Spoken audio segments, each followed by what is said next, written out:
자, 48번부터 52번. 1문단. 사람이 살아가는 동안에 여러 가지 약속을 합니다. 계약도 하나의 약속이지요. 계약에 대해서 다뤄볼 건가 봐요. 하지만 이것은 친구와 뜻이 맞아서 주말에 영화를 보러 가자는 약속과는 다릅니다. 일반적인 다른 약속처럼 계약도 서로의 의사표시가 합치어 성립하지만 이때 의사는 일정한 법률 효과를 발생시킨다는 것을 아셔야 합니다. 라고 했어요. 법률 효과.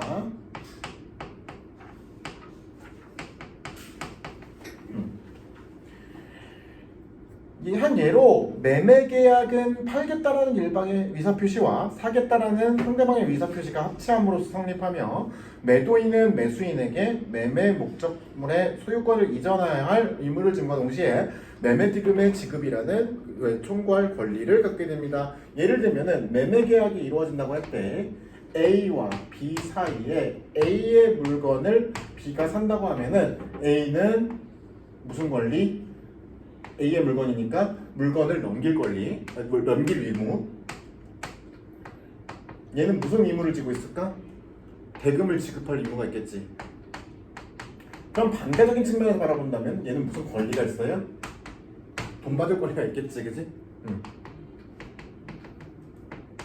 얘는 대금을 지급하니까 물건 받을 권리가 있을 거고. 뭐 이런 식으로 나눠질 수가 있겠죠. 이처럼 의사표시를 필수적 요소로 해서 법률 효과를 발생시키는 행위들을 법률행위라고 하겠습니다.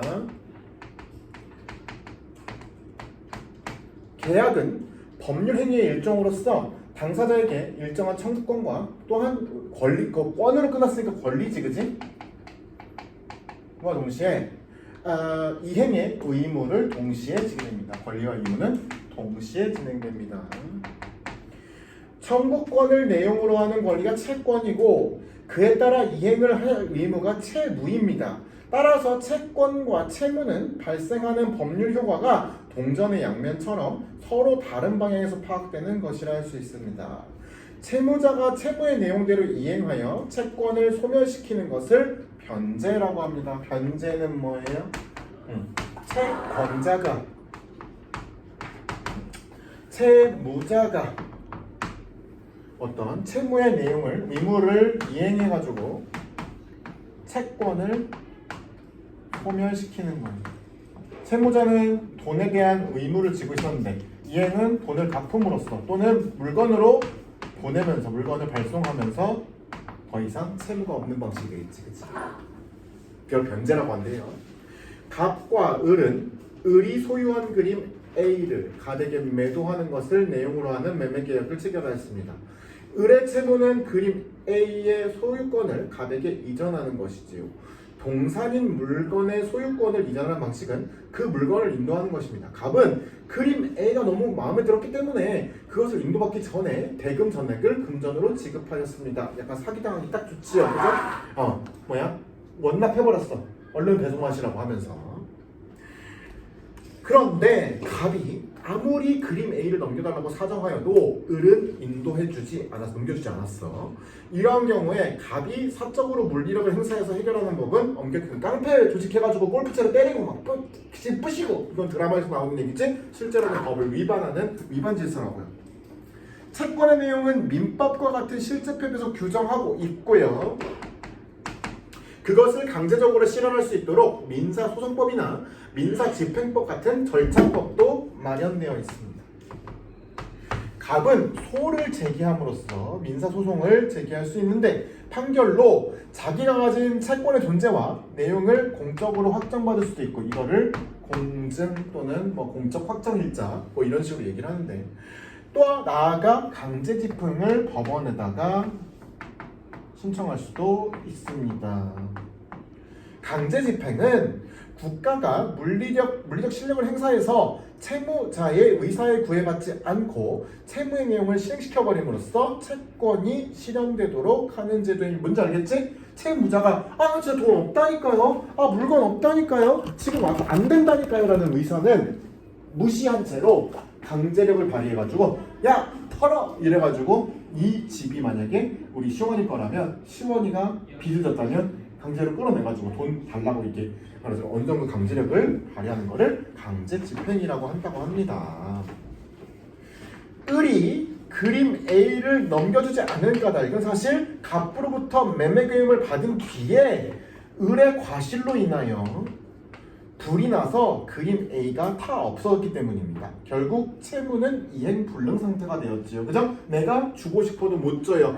어떻게 하다 보니까 불이 잘못하고 엉겨붙다가 그림을 다 홀랑 태웠어요. 소송을 하더라도 불능의 내용을 이행하라는 판결은 나올 수가 없겠죠. 그죠? 내가 할 수 있는 처분이 없어. 그지? 돈으로 갚는 수밖에. 그 외에는 그림은 다시 살아나지 않아요. 그림은 전세상에 하나밖에 없으니까요. 사진이랑 달라가지고. 그림 A의 소실이 잃어버림이 계약 전 체결이었다면 사실은 그건 계약도 성립되지 않는 무효할 것입니다. 이행불능이 채무자의 과실 때문에 일어나는 것이라면 채무자가 채무 불이행에 대한 책임을 져야겠지요. 그죠? 이거는 분명히 내 과실이 있기 때문에 얘는 갚아야 될 뭔가 의무가 생겨요. 사실은 그 채무를 이행하지 않았던 불이행에 대한 잘못이 있기 때문에 불이행에 대한 이때 채무 불이행은 갑이나 을의 의사표시가 작용한 것이 아니라 매매 목적물의 소실에 따른 이행불능으로 말미암은 것인 것입니다. 그래서 갑과 을의 의사표시 없이도 계약 관계는 또는 법률 행위는 성립할 수 있다 없다? 성립할 수 있다. 가능하다. 채무 불이행에 대한 책임은 갑으로 하여금 계약을 해제할 수 있는 권리를 갖게 합니다. 그죠? 계약 이 계약 무효야. 해제 가능해요. 누가? 갑에게. 을은 실수했으니까.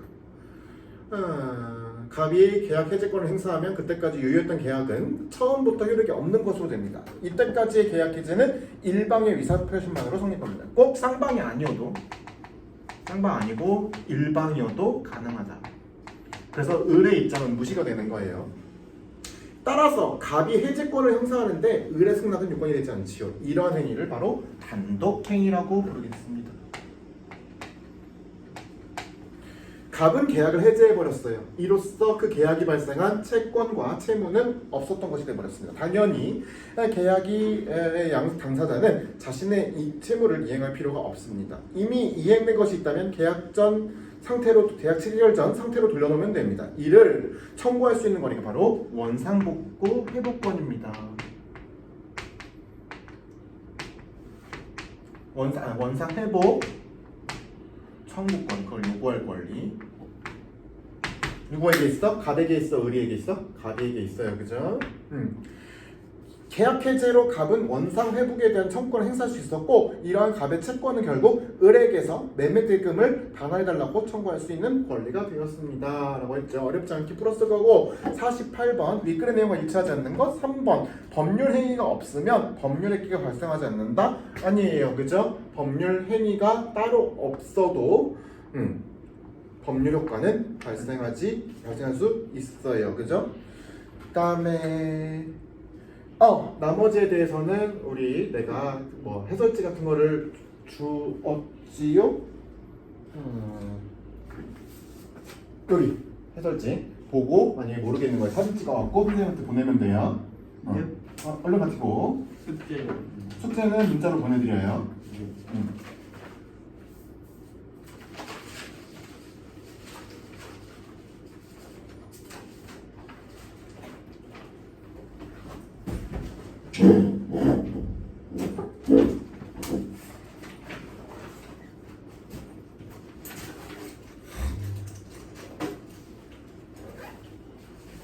시원이는 오늘 집에 귀가할 때 엄마가 오세요? 아니면 버스 타고 와요?